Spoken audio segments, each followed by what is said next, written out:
আসসালামু আলাইকুম ওরহমতুল্লাহি ওবারাকাতু। সবাই কেমন আছেন? আমি ভালো আছি আলহামদুলিল্লাহ।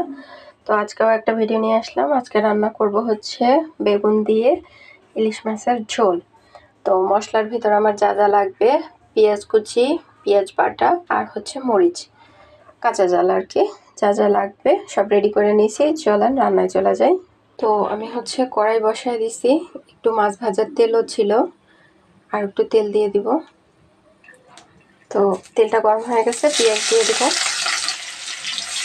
তো পেঁয়াজ কুচিটা একটু ভাজা নিব আর কি। তো পেঁয়াজটা আমার ভাজা হয়ে গেছে, এবার হচ্ছে মশলাগুলো দিয়ে দিব। বাটা মশলা দিব, দিয়ে দেবো পেঁয়াজ বাটা, দিয়ে দেবো কাঁচামরিচ। এবার একটু কষায় নেবো ভালোভাবে এগুলো।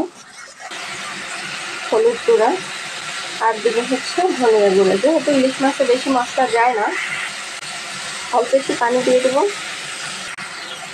একটু মরিচের গুঁড়া। এবার এগুলো সুন্দর করে কষায় নেব। সব শেষে দিয়ে দেবো লবণ।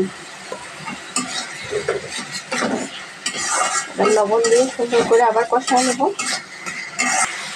তো এই তো সুন্দর করে আমার মশলাটা কষানো হয়ে গেছে, তেলও উপরে উঠে আসছে। এবার হচ্ছে আমি মাছগুলা কষায় নেব মশলার সাথে।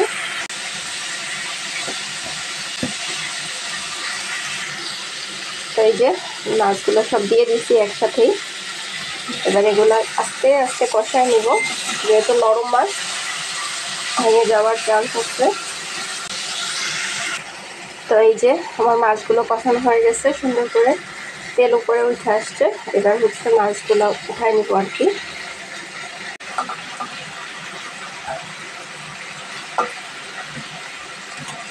তো আমার মাছগুলো উঠানো হয়ে গেছে, এবার হচ্ছে মশলা দিয়ে বেগুন আলুটা হচ্ছে কষায় নিব।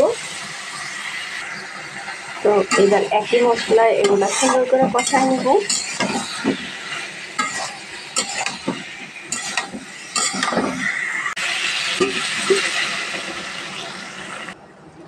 তো দিয়ে দিলাম ঝোলের পানি, যেহেতু ঝোল ঝোল রাখবো।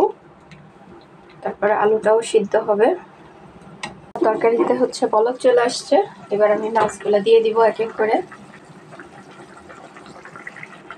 তো দিয়ে দিলাম মাছগুলা। এবার হচ্ছে ঢাকে 10 মিনিট রান্না করব, ঢাকা দেওয়া থাক। তো ফিরে আসলাম 10 মিনিট পরে। দেখবো তরকারি কি অবস্থা, নামাই নিব, চুলাটা অফ করে দিব। তো এই ছিল আলু বেগুন দিয়ে আমার ইলিশ মাছের পাতলা ঝোলের তরকারি। তো কেমন হয়েছে সবাই জানাবেন। ভালোবেসে চ্যানেলটা সাবস্ক্রাইব করার অনুরোধ রইল।